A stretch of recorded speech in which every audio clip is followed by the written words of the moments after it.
तर रामकृष्ण हरी मंडळी, शुभ सकाळ. आज तुमच्या भावाला सकाळी सकाळी ताप आलती आणि थंडी आलती. मग म्हणलं भाऊ एकदा दवाखाना गाठवला होता, कारण उद्योगाला पडले भोखंडीन आपल्याला आजारी पडून काही जमायचं नाही. मग तुमचा भाऊ आला होता सलंग घ्यायला. आता सलंग घेऊस तर तुमच्या भावाला काय दम निघाणं होती दवाखान्यात. कसा बसा सलंग घेऊस तर टाइमपास गेला. आणि मग त्याच्यानंतर सलंग आवडल्यावर आपण गेलतो शाळेत. दुशिंग सरांनी नवीनच उभारलेल्या शाळेत गेलतो आज बरं का आपण भेटायला तिथं. मग भेटलो तशी चर्चा वगैरे झाली, व्यवस्थित वाटलं तिथं वातावरण. सरांशी चर्चा करून भारी वाटलं. त्याच्यानंतर मग निघालो होतो आपण परत घरी. आणि कसं नाही, घरी निघाल्यावर पाहिलं चालतं म्हणलं आपण एक व्हिडिओ शूट घेऊ ब्लॉगिंग साठी. तर त्याच्यात ना सलाईन क्लिअर दिसत होतं बरं का हातात लावलेलं. मग त्या सलाईनवरून एक लहानपणाची एक गोष्ट आली आहे आठवणीत का, ज्या दिवशी आपण शाळेला दांडी मारली ना त्या दिवशी सलाईन जर लावलेलं असतं तर ती पट्टी ना निघून देणे हा लय मोठं काम असायचं आपल्या होते नाही का. कारण की कसं ना दुसऱ्या दिवशी आपल्याला वर्गात दाखवते आणि सगळे विचारतील अरे काल आजारी होता का, बरं आहे का तुझी तब्येत. सर पण म्हणतील जाऊ दे ठीक आहे बसून घे. कसं आहे ना, सगळ्या वर्गाला जो अभ्यास सांगितलेला ना कोणाचं जर राहिलेलं आहे पूर्ण अभ्यास नाही तर मग उभारून मार खाण्यापेक्षा सलाईन जर असलं ना तर त्याचं ते सिक्युअर पॉईंट असायचं आपला नाही का. पण कसं आहे घरी येत नाही तर लगेच आपल्याला ना आकडेवर कार्बन येलं ते काढायला जायचं बरं का. मोटर काय चालू होत नव्हती मोबाईलवरून. आणि कसं राहतं शेतकऱ्याला आराम हा विषय नाही येतं, तुम्हाला पण माहिती बरं का. मग काय मॅडम म्हणे तुमची तब्येत नाही बरी एवढी खास, तर मग आपण काय करू दोघं जाऊन. मग शाकाट वगैरे घेतला आणि मग आम्ही दोघं पण नगर गेलतो बरं का. मग कसं आहे ना पोलवरचे आकडे पाडण्याच्या अगोदर आहे ना म्हणलं एकदा खोक्यातले फ्युजा काढू म्हणजे रिटर्न आपला काय वायरीत यायचं नाही, आपण जर सेफ झोन मध्ये राहू बरं का. फ्युजा काढून येत नाही तर पाहतो पोल पशी काय मॅडम दिसा ना बरं का, जीव गार पडला 2 मिनिटासाठी. मग कसं ना मॅडम आहे ना मग तिथं पोल पशी आल्यावर पाहिलं मी तर तिकडे जांभळीच्या झाडापाशी जायला त्यांनी जांभळाची फाटी तुटलेली ते वाऱ्यात त्याचे ना जांभळं तोडून आणायचं काम चालू होतं टपटप.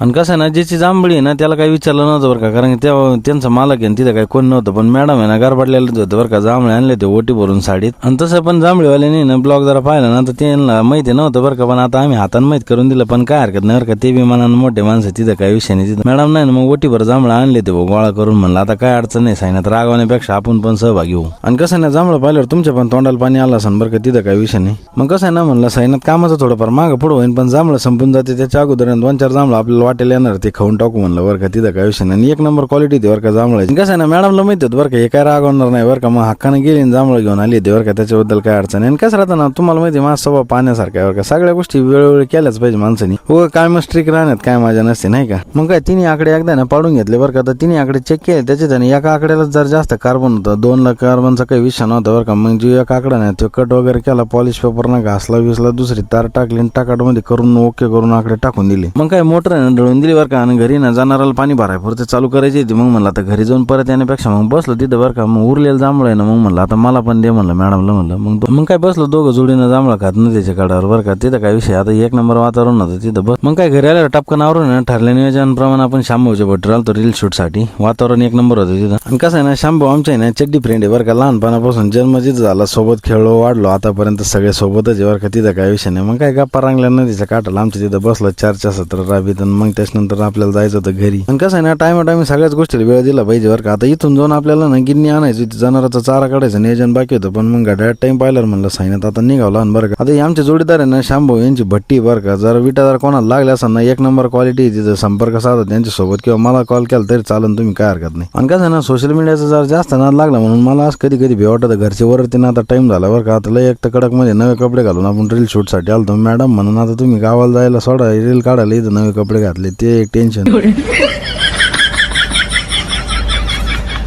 मग काय घरी आल्या लगेच तुम्ही पाहू शकता अशा प्रकारे लगेच आपण उद्योगाला लागलो बरं का. पोशाख बदलून तिथं काय विषय म्हणल्यावर जनावरांच्या वैरणीचा टाइम झाला म्हणल्यावर तुम्ही कुठं फिरा पण टायमिंगला घरी या. आणि काही तरुण पोरांचं कसं झालं माहिती का, फक्त सोशल मीडियाला वेळ देतो बरं का, बाकी कामाचं आहे ना थोडंसं इग्नोर करते. पण तशा गोष्टी नाही आल्या पाहिजे. प्रत्येक वेळोवेळी प्रत्येक गोष्टीला वेळ द्या, वेळच्या वेळ नियोजन असू दे तुमच्या कामाचं सगळ्या गोष्टी. मग घरचे कशाला काय म्हणते ना. आणि कसं ना दूध व्यवसाय हा काय वाटतं तेवढा सोपा नाही बरं का. 10 फुटाचा टेकट चढून तिथून गिन्नीच्या कवळी बोखंडी घेऊन यायचं म्हणलं ना सगळे लाईट सोबतच लागत. भाऊ काम चालू आहे तुझ्या गिन्नी आणायला जाशील का तू उद्यापासून. हा थोडं मग थोडं उद्यापासून खाली जायचं गिन्नी आणायला वैरण आणायला बघा मम्मी सोबत. कसं ना हा कार्यकर्ता आमच्या घरातला जरा जास्तच कामाचा बरं का. तुम्हाला तर पाहिलं भेटलंच असं व्हिडिओ. आणि कसं आहे ना मग गायांचं ना चारा वैरण झाली त्याच्यानंतर गाय पिढ्या त्याच्यानंतर म्हणलं थोडं ना गायांना हात मारू म्हणलं ब्रशनं जर शिक बरं का. कसं राहतं ब्रशनं थोडा हात मारला ना गायांचे ना जे काही मरी जायला केस आहे ते निघून जाते गायांवर चकाकी येते आणि गायांना पण भारी वाटतं नाही का. तर कसा वाटला आजचा ब्लॉग नक्कीच कमेंट मध्ये कळवा. रामकृष्ण हरी.